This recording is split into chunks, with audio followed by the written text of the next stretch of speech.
Salut à tous, aujourd'hui on regarde les résultats du défi sur l'enfance que je vous avais proposé il y a quelques temps et qui s'est fini aussi il y a quelques jours. Je rappelle le principe, le thème c'était enfance et vous pouviez proposer n'importe quoi, images, vidéos, photos, sur le sujet. Ça vous donnait un thème qui soit assez large mais aussi assez restreint pour que vous puissiez faire plein de choses à l'intérieur, tout en vous donnant la liberté de faire plein de choses différentes sur plein de médiums, techniques différentes. Et je me suis dit que ce serait cool. Il y a eu en tout 12 ou 13 participations qu'on va suivre tout de suite avec d'abord celle de Emeric. Enfin, Emeric a fait une bande dessinée complète de 12 pages, je vous montre pas tout ici, je vous fais juste défiler un petit peu pour que vous puissiez regarder, mais pour le lire, je vous mettrai un lien comme d'habitude dans la description vers sa page pour que vous puissiez aller regarder plus en détail. Donc il a fait l'histoire assez classique d'un personnage qui a une petite fille qui va arriver dans une nouvelle école et qui va se faire brimer par les grosses brutasses de l'école. C'est un schéma classique mais qui marche assez bien, surtout pour une histoire assez courte comme ça. Je trouve qu'il s'en est assez bien sorti au niveau du dessin, au niveau de l'agencement des cases, même s'il y a évidemment beaucoup de choses encore à améliorer. Je t'invite à lire si tu veux savoir un petit peu plus sur comment faire de la bande dessinée, ce genre de choses. Je vais juste aller la chercher. À lire ce livre-là. C'est une série de 3 livres, il y a L'art invisible, Réinventer la bande dessinée et Comment faire de la bande dessinée. C'est écrit et dessiné par Scott McCloud. Je vous en reparlerai très certainement une fois que je les aurai relus tous les 3. En tout cas voilà, c'est une bande dessinée sur comment faire de la bande dessinée. Il y a pas mal de petites astuces intéressantes que tu as utilisées, comme par exemple mettre seulement le personnage de la petite fille et du petit garçon en défini, c'est-à-dire qu'on voit leur visage, etc. Tous les autres sont des silhouettes et donc c'est assez intéressant pour mettre en valeur tes personnages. Sur certaines pages, on voit que tes personnages dépassent des cases, donc ça donne un certain relief et ça donne un effet qui est assez intéressant. Maintenant, il faut plus que seulement au niveau graphique, il faut que tu trouves aussi le moyen que ça raconte quelque chose au niveau de l'histoire, que le fait que tel personnage dépasse de sa case veuille dire quelque chose, ou en tout cas apporte vraiment un élément narratif fort, en tout cas un élément narratif qui participe vraiment à ce que dit ton histoire. Mais dans l'ensemble, c'est assez cool et je te félicite vraiment d'avoir réussi à faire cette bande dessinée. Il m'a envoyé aussi différents croquis, différentes étapes, pour voir par quoi il était passé. On voit aussi les changements entre son rough, enfin son étape préliminaire quoi, R-O-U-G-H. C'est l'étape de brouillon, l'étape où on met les choses en place. On voit la différence entre celle-ci et l'étape finalisée.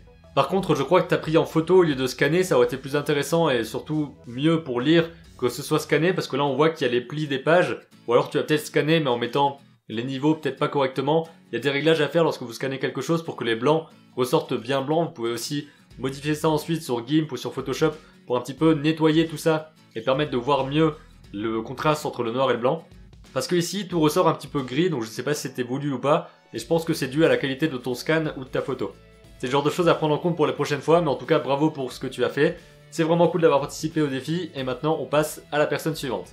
On passe à Camille qui a fait une illustration apparemment sur papier avec des feutres je pense. Les couleurs rendent assez bien, j'aime surtout le fait que la petite fille ait les cheveux vraiment très jaunes, pareil que la lune, que ça crée comme ça une sorte d'emballement du reste, dans le sens où il y a une couleur ici, une couleur là, et qu'au milieu il y a d'autres couleurs. Ça crée quelque chose qui fonctionne assez bien je trouve dans cette image, et on ressent très bien le côté maléfique de la lune qui est là en train d'envoyer un esprit chasser J'allais dire un esprit chasser le démon, mais non, c'est pas ça. Une sorte de monstre pour faire peur à la petite fille, j'imagine que c'est en lien avec les cauchemars, je sais pas si tu m'en as parlé lorsque tu as envoyé l'image. Parce que j'ai essayé de pas trop regarder ce que vous disiez autour de vos images, j'ai juste récupéré les images sans regarder forcément si vous racontiez l'histoire, etc. Pour moi ça parle de rêve, ça parle de cauchemar, et j'ai l'impression que c'est ça la peur enfantine, d'avoir quelque chose qui vient nous attaquer. On passe à une autre personne habituée des défis, parce que je crois qu'elle a été toujours là depuis le début des défis, et même dans les commentaires, vous la voyez très souvent. Si vous lisez les commentaires, c'est Carpe, ou Oz, ou juste Carpe. Toujours du mal. Avec cette illustration-là qui montre différents personnages qu'elle a créés étant plus jeune, j'imagine. La composition fonctionne assez bien, tout est fait pour qu'on puisse être aspiré vers le coin inférieur gauche. Ça fasse vraiment un effet de... pour que tout converge vers ça et qu'on puisse observer la fille tout en voyant toutes les créatures autour. Donc au niveau de la composition, c'est plutôt cool, le trait est aussi assez intéressant, il reste assez simple et on comprend bien ce que tu veux dire. Par contre, au niveau des couleurs, je pense que tu pourrais faire quelque chose de plus brut peut-être. Pas brut dans le sens forcément que des trucs très opaques, très vifs, etc. Mais là on voit que c'est un peu trop dégradé, un peu trop flou. Donc je pense que ça joue au niveau des brosses que tu utilises dans ton logiciel. Et je pense que ça donnerait un petit peu plus de puissance d'avoir quelque chose de plus acéré. Je dis ça surtout pour le fond qui semble trop, comment dire, il semble trop fumigène, ça veut rien dire. Il est un peu trop flou pour qu'il soit vraiment assez impactant. Donc l'image fonctionne déjà assez bien, mais je pense que tu pourrais vraiment raviver tout ça en ayant des traits plus acérés justement, quelque chose de plus concis et qui ressortent davantage. Parce que là c'est un petit peu trop flou mou. Voilà, flou mou. Ton image est flou molle, c'est comme ça. Bon, je taquine un petit peu, mais en tout cas, l'image rend assez bien et c'est vraiment cool que tu aies fait ça avec cette composition qui change un petit peu de ce que tu avais fait l'autre fois, je crois. Donc là, c'est quelque chose qui marche bien. C'est tout. On passe maintenant à la participation de Fred Boubou. Fred Boubou, c'est un petit peu moins... Il m'a expliqué différentes choses, qu'il est parti de cette image de référence, qui est donc une photo de Brandon Kidwell, qu'il a ensuite essayé de reproduire en dessin, juste là. Donc je lui ai expliqué à ce moment-là que pour reproduire quelque chose, il fallait peut-être qu'il y ait un sens à l'intérieur et qu'il y ait quelque chose de plus efficace que simplement recopier l'image telle qu'elle. Ça peut être un but en soi pour apprendre, etc. Mais dans ce cas-là, je me suis dit que ça aurait été mieux peut-être d'utiliser cette référence-là et de le mêler à ta propre idée de l'enfance, avoir quelque chose de plus concret et de plus pertinent par rapport à ce que tu veux nous expliquer, à ce que tu veux nous raconter. Parce que cette image-là en soi, bon, je suis pas certain de savoir ce qu'elle veut dire. En tout cas, on voit le travail qui a été fait autour, on voit l'idée du photomontage, ça marche parce que c'est un photomontage, alors que sur ton dessin, finalement, on n'arrive pas à comprendre ce que tu veux nous dire. Et je dis ça pour tous les dessins d'une manière générale, si vous voulez recopier une image, essayez de vous demander pourquoi. Est-ce que c'est juste pour apprendre? Est-ce que c'est juste pour savoir reproduire? Parce que évidemment, quand vous allez reproduire une image, vous n'allez pas du tout utiliser les mêmes manières et les mêmes techniques que la personne qui l'a faite. Le plus souvent, quand on recopie, on va juste prendre les contours, on va juste récupérer ce qu'il y a comme texture et ce genre de choses, alors qu'avant d'avoir son image finie, l'artiste en lui-même, le créateur original de l'image, a fait plein de choses, il a modifié des choses, il a mis ensemble. C'est pas ça que je voulais dire. Il a fait en sorte d'avoir une image cohérente, il a fait différents schémas, il a fait différents croquis pour arriver à son image finale, alors que lorsqu'on copie, on a tendance à juste recopier le contour, ce qui a finalement pas vraiment de sens. Merci pour ta participation et je t'encourage vraiment à essayer d'autres choses, peut-être dessiner d'observation ou ce genre de choses-là, pour apprendre davantage à mieux mettre en forme ton trait. Je vais tourner la caméra parce que là on commence à pas bien voir. On passe à l'illustration de Bernard qui a différents noms sur DeviantArt, sur Facebook, etc. Donc je sais jamais trop comment appeler cette personne. Mais en tout cas qui a envoyé une image avec une composition assez simple. Une image directement divisée en deux, avec en haut le personnage qui évolue, qui fait sa vie, qui va dans l'eau. C'est un gosse et il s'éclate, ça c'est cool. Et juste en dessous, voilà la silhouette de ce personnage avec un travail sur les couleurs. Un travail avec le rouge, un contraste entre le rouge et le noir, quelque chose qui est assez intéressant à voir. Et je trouve que l'image fonctionne assez bien, même si j'aurais vu peut-être une image plus large. C'est-à-dire que le personnage aurait été ici. On va dire là, ça c'est l'image. Le personnage aurait été peut-être là. Les autres silhouettes ici. Et il y aurait eu plus de largeur en haut et en bas pour montrer ce qu'il y avait au fond. Et montrer aussi ce qu'il y avait par exemple dans le ciel. Sans le montrer, mais juste le mettre dans l'espace de la page pour qu'on ait un peu d'espace au-dessus. Là, le personnage semble un petit peu écrasé. Et ça laisse moins d'espace pour respirer et pour imaginer d'autres choses. Mais à part ça, j'aime bien le trait que tu as donné, j'aime bien les couleurs que tu as utilisées, donc bravo pour ta participation. Pense juste la prochaine fois au format de comment est-ce que tu le mets en place et de quel espace tu laisses autour de tes personnages. Tu peux très bien les mettre enserrés quelque part, il n'y a pas beaucoup d'espace entre eux et le bord de l'image, mais ça doit être un choix et ça doit vouloir raconter quelque chose. Pour ce cas-là, personnellement, et je pense que ça aurait été plus efficace, j'aurais laissé plus d'espace au-dessus. Mais évidemment, c'est que mon avis et je t'invite à tester différentes choses pour voir ce qui te plaît davantage par rapport à telle ou telle image. On passe ensuite à la participation de Antimoine qui a réalisé complètement une animation 2D qui s'appelle l'enfance sur le thème de l'enfance justement. Parce que c'était le but de ce défi.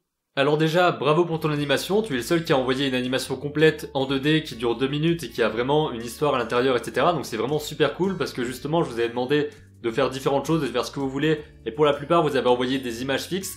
Donc il y en a quelques-uns, il y en a encore une autre qui arrive qui a fait une animation. Donc ça c'est vraiment cool et c'est vraiment intéressant de voir que vous avez fait différentes choses. Par rapport à ton animation en elle-même, je trouve qu'elle se répète un petit peu trop. Tu aurais peut-être pu varier différents plans parce que là à chaque fois on voit la main qui lâche l'élément. Ça aurait pu être vu de différentes façons, peut-être voir les visages. Je sais que tu voulais représenter les personnages avec juste leurs pieds, leurs mains, ne pas les représenter peut-être au niveau du physique et du visage.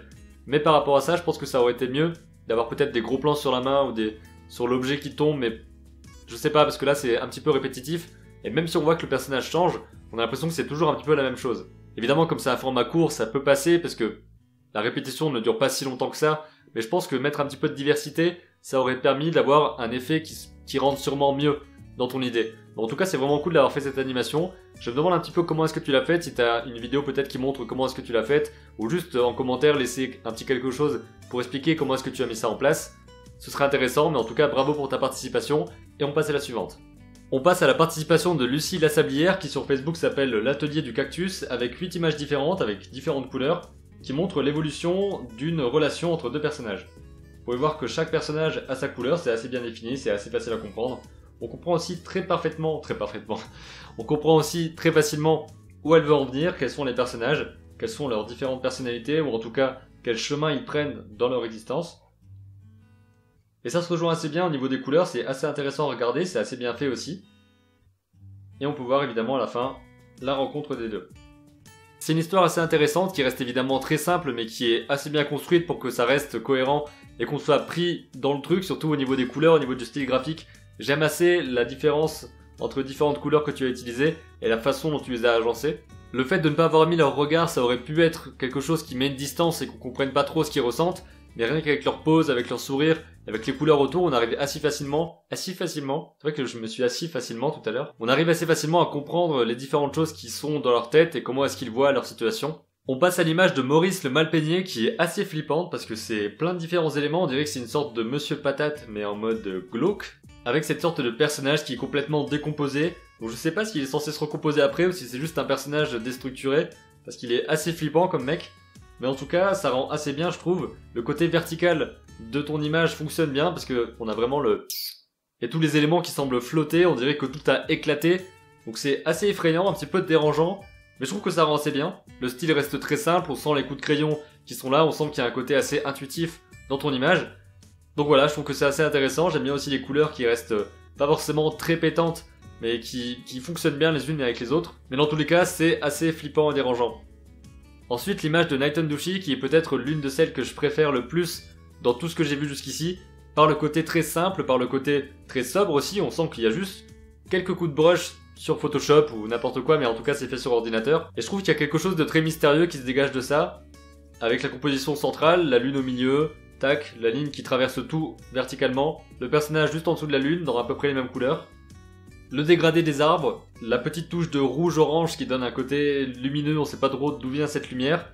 Mais franchement, je suis assez fan de ton image, et je trouve que j'aimerais bien voir quelque chose de plus par rapport à ça, avoir peut-être une histoire complète, dessinée sous cette forme-là. Ça me fait penser par exemple au color script, pour les différents films d'animation qui sont faits généralement. Il y a des color scripts où il y a juste les nuances de couleurs dans l'image, qui permettent de voir un petit peu quelle sera l'ambiance et comment est-ce que ce sera composé au niveau colorimétrie. Ça me fait penser un petit peu à ça et j'aimerais bien voir peut-être une bande dessinée, voire même une animation complète avec ce type d'imagerie, ce serait vraiment super intéressant. Ceci n'est pas du tout un appel à ce que tu le fasses, mais je pense qu'on a tous envie de voir ça. Message subtil, fais-le. Un petit gif animé proposé par Animatrice EPN, donc évidemment j'ai pas vos noms et prénoms, donc du coup je peux pas trop vous appeler autrement que par vos pseudos. En tout cas voilà, c'est une petite animation qui est assez chouette, même si le dessin reste très simple, etc. Je trouve qu'il y a peut-être un problème de rythme, ou en tout cas les choses vont trop vite. Ce serait bien qu'on voit un petit peu mieux les choses défiler, et que ton gif, au lieu de durer 1 seconde et demie, dure peut-être 2 ou 3 secondes, voire même plus, où on ait le temps de voir un petit peu mieux les images, et que les fondus soient plus lents, pour permettre d'avoir quelque chose d'un peu... pour permettre d'avoir quelque chose d'un petit peu plus posé. On avait déjà parlé de ça dans une précédente vidéo, de comment faire des gifs avec Photoshop, je vous renvoie vers la fiche pour voir un petit peu quel était le tuto, je pense que ça vous intéressera si vous voulez faire ce genre d'image. En tout cas ce genre de format, parce que vous pouvez faire n'importe quelle image évidemment en faisant des gifs, c'est un format. Je t'encourage à faire d'autres animations comme ça, à faire d'autres dessins, à tester différentes choses, et à continuer aussi tes différents éléments que tu mets en place, parce que je sais qu'on discute pas mal dans les commentaires, et d'ailleurs je te remercie pour ça, parce que t'es l'une de celles qui met vraiment des commentaires très complets pour expliquer plein de différentes choses et parler de ton expérience. Donc ça c'est vraiment cool, et c'est ça que j'aime vraiment bien sur la chaîne, c'est d'avoir cette interaction avec vous sur différentes choses, de pouvoir discuter, témoigner, plein de choses par rapport au sujet des vidéos. On passe à l'animation de Sistal Arts Workshop, j'espère que je l'ai bien dit, qui a réalisé une animation 3D d'une chambre d'enfant qu'elle a réalisée, ou directement, ça a sûrement été fait sur Blender, je crois, si je me trompe pas. Mais en tout cas, c'est assez cool de voir ça, ça a dû être un travail assez compliqué, en tout cas qui a pris pas mal de temps pour réaliser tout ça. Ça me fait penser un petit peu à ce que je faisais sur Bad Day, et aussi sur la modélisation de ma chambre que je vous avais montré, ce que j'avais fait il y a quelques années, etc. Parce que ça me rappelle un petit peu ça, le côté on sait pas encore trop comment mettre des textures, on met des mouvements de caméra, on sait pas encore trop pourquoi. On essaie de présenter le décor de manière, on va dire, de manière froide, de montrer les différents éléments qu'on a modélisés. Donc c'est pas une mise en scène pour raconter une histoire, c'est juste pour présenter la scène en elle-même. J'aurais bien aimé voir peut-être des rendus avec d'autres textures, avec d'autres éclairages, pour voir un petit peu comment rend la chambre avec un point de vue particulier, si on se met depuis la porte, si on se met depuis la fenêtre, pour voir à quoi ça ressemble. Peut-être avoir plus de vie au niveau des textures. En tout cas, bravo pour ton travail, c'est assez intéressant de voir que j'ai eu différentes choses comme réponse au défi. J'ai eu du dessin, j'ai eu de l'animation, 2D, 3D. On passe à la participation de Spao Arce, je le dis toujours assez mal dans les vidéos, je suis jamais certain de comment on le dit. Mais en tout cas, il a gardé le style assez simple, avec un trait qui fonctionne super bien, avec rien de superflu, du noir, du blanc, du rouge.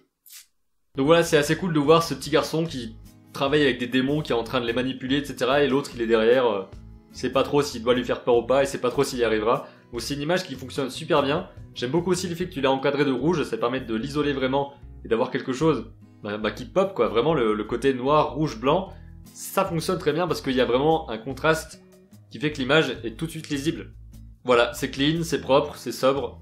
J'ai dit 2 fois clean, enfin clean et propre c'est la même chose si vous comprenez bien l'anglais. Et enfin, dernière participation, celle de Viviane qui a fait une bande dessinée en une seule page qui s'appelle Trick or Treat. Des bonbons, un sort. J'aime assez bien le style que tu as donné à ton image, donc on dirait une sorte de vieille porte avec différents encadrements comme si c'était des fenêtres, donc ça fonctionne assez bien. Je suis un petit peu moins fan du style graphique peut-être en lui-même, ou en tout cas des formes, etc. Même si je trouve que les couleurs fonctionnent très bien les unes avec les autres. Il y a un côté très creepy, un côté très Halloween quoi, forcément. J'avoue que j'ai un petit peu de mal à voir ce qui se passe dans les différentes cases, enfin j'arrive à comprendre le truc, mais je pense que ça pourrait être plus clair, peut-être avec une différente disposition. Je sais pas trop, mais en tout cas je trouve que ça rend assez bien dans l'ensemble. Et ce qui est bien c'est que tu as mis aussi une sorte de petit making of en une seule page qui permet de voir un petit peu comment tu t'y es pris, et ça c'est vraiment cool, donc je vous partagerai tout ça. Comme d'habitude je vous mettrai tous les liens pour accéder aux différents éléments, différentes participations que j'ai montrées depuis le début. Bravo pour ta participation, et bravo aussi à tous, tout le reste, tout le monde, tous, toutes, même toi aussi, ouais, tout le monde. Pour vos participations, c'est toujours cool de recevoir plein d'images, des choses que vous m'envoyez en me disant bah tiens j'ai fait ça pour répondre. C'est vraiment super cool à voir et j'aime bien aussi en parler ensuite, même si parfois je suis un petit peu à court de critiques, à court de commentaires. Vous avez dû le voir, des fois j'ai parfois du mal à expliquer correctement ce que je veux dire, ou parfois j'ai pas grand chose à dire sur une image, je sais pas trop comment tourner la chose.